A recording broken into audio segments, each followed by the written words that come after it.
Thank you so much.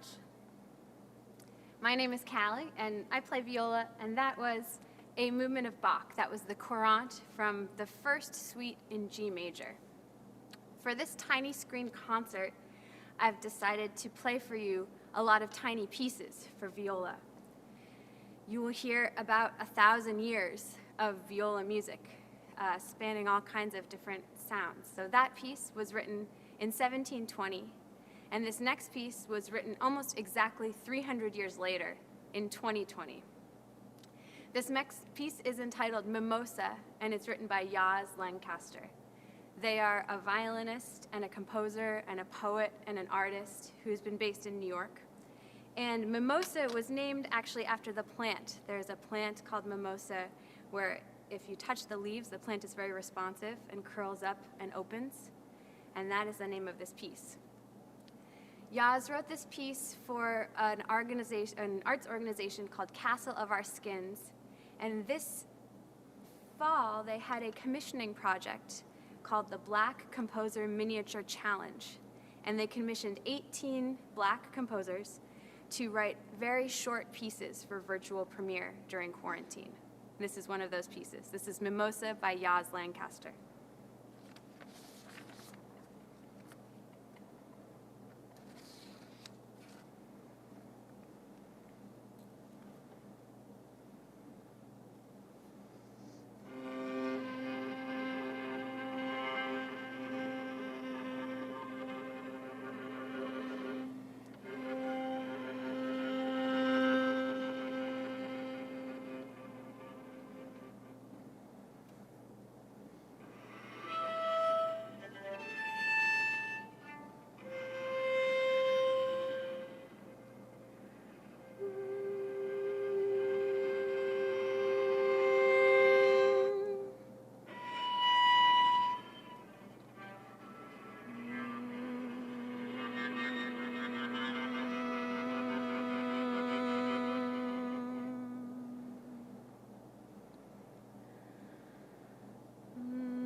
Thank you. In thinking about what to play today, I wondered if there would be people in this audience that have never heard of viola or have never heard a viola in the context as a solo instrument. In fact, the viola is not so common as a solo instrument. So I hope that this program will be an exploration of a very wide range of sounds that the viola can make as a solo instrument. We have on the viola and on this program some music that is beautiful, some music that is weird, music from lush to meditative and ethereal. And I hope that this helps to show you the sounds of the viola and maybe encourage your love for the viola, as I love the sound of the viola. This next piece is written by Lillian Fuchs, and this piece has echoes of Bach in terms of the form and the style, but it also looks forward to some more modern music because of her colorful harmonies and the wide palette of textures that she uses for this piece. Lillian Fuchs is often referred to as the first lady of the viola.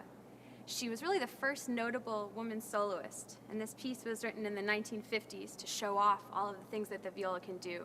She was also an excellent teacher and a great composer. And this is called Characteristic Study Number 4.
A little chilly here in the State Theater. I'm so happy to be playing to you live from the State. It is a beautiful hall with fantastic acoustics, and it's so sad that music spaces like this aren't really able to be used during this time, but it is freezing cold. The next piece is called Figment 4 by Elliott Carter, and he is an American composer who lived to be 103, so his compositional style stretches decades and decades. What I love about miniatures is that there is so much contained in such a tiny piece of music. And this piece exemplifies that very well. When I play this piece, I can think about a whole symphony's worth of sounds, of gestures, of musical ideas that happen in this tiny space, in this 2-minute piece. This is Figment 4 by Elliott Carter.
So you might have thought about how the piece by Yaz Lancaster that I wrote in 2020 and this piece by Elliott Carter that was written in 2007 sound completely different. Yaz Lancaster in Mimosa uses a lot of extended techniques to expand the way that the viola can sound and the sound world that the viola inhabits. And Elliott Carter, this piece, though, only being 13 years, written 13 years beforehand, uses only techniques and only sound approaches that have been around since Mozart's time. And one thing I love about modern music and playing the music that has been written in my lifetime is working on expanding that sound world that the viola can have, but also continuing to carve out those techniques and those sounds that have been existing for hundreds of years. This next piece was written almost 1,000 years ago. This piece was written by Hildegard von Bingen, who was a nun, a writer, a composer, a philosopher, and a mystic. And she was a prolific composer of music and wrote tons and tons of chants for female voice. This is one of those chants. It's called O Igne Spiritus, O Fiery Spirit. And it's probably worth noting that the viola didn't exist in Hildegard's time. So it's been an interesting task to imagine what a viola would sound like 1,000 years ago, and to listen to these chants and think about the practice of singing and try to make that come across on the viola. This is Hildegard von Bingen's O Igne Spiritus, written around the year 1140.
So as I said, that piece is almost 1,000 years old.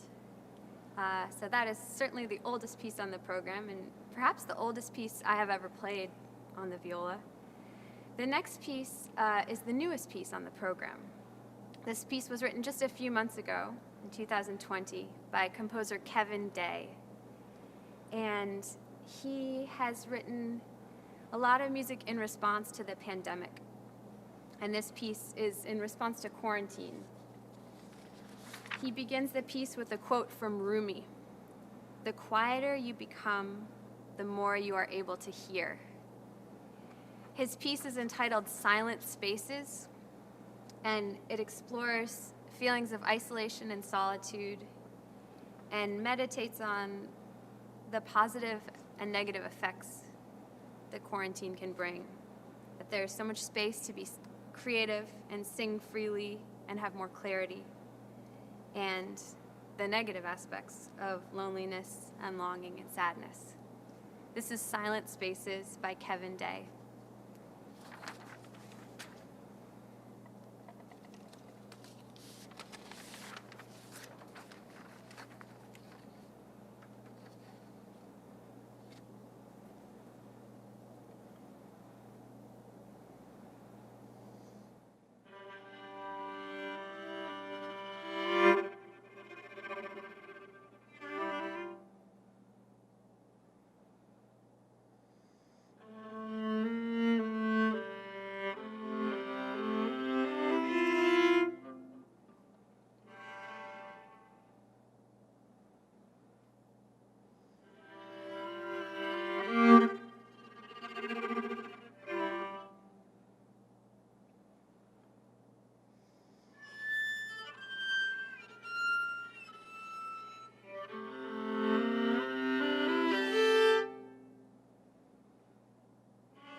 Thank you.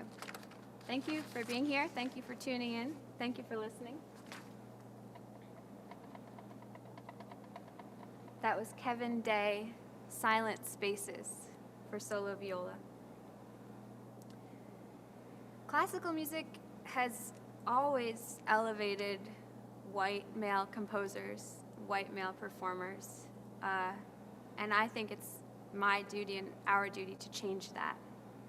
Representation is really important to me, and for this program and for all of the programs that I can, it's important for me to promote the works of Black, LGBTQ, women, trans, and non-binary composers. So I've hoped that you've enjoyed listening in this program to some different voices than you might normally hear in classical music.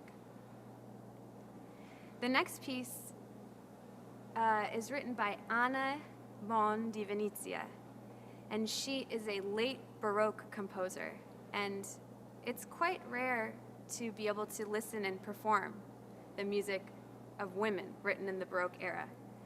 This piece was originally written for flute and keyboard, but I find it pretty delightful to play on viola. This is the Allegro from Sonata Number 1.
Thank you. The last piece on this program is written by Florence Price. And this piece was originally written for piano and voice. There's the piano accompaniment part and a melody by the voice, and I thought that it was so beautiful and so moving that I wanted to share it with you today. The words to this piece, which of course I will not be singing, are from a Langston Hughes poem called Songs to the Dark Virgin. And I'll read you those words. Would that I were a jewel, a shattered jewel, that all my shining brilliance might fall at thy feet, thou dark one. Would that I were a garment, a shimmering silken garment, that all my folds might wrap about thy body, absorb thy body, hold and hide thy body, thou dark one. Would that I were a flame, but one sharp leaping flame, to annihilate thy body, thou dark one. The worst thing about this pandemic, for me personally, is not being able to make music with others. And we've lost layers and layers and layers of musical relationships during this time. I've been working on a lot of solutions to that. And one of my ideas was to play this piece as a viola trio. And so right now, for you today live, I'm going to play an accompaniment part, record it and play it back and put another layer, and then perform this vocal part on top. So a way to take many layers of music and put it all together for you today.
So that was the first part. Now I'm going to record another layer of the second part.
now that I've recorded both of those accompaniment parts, I'll play for you Florence Price's Songs to the Dark Virgin.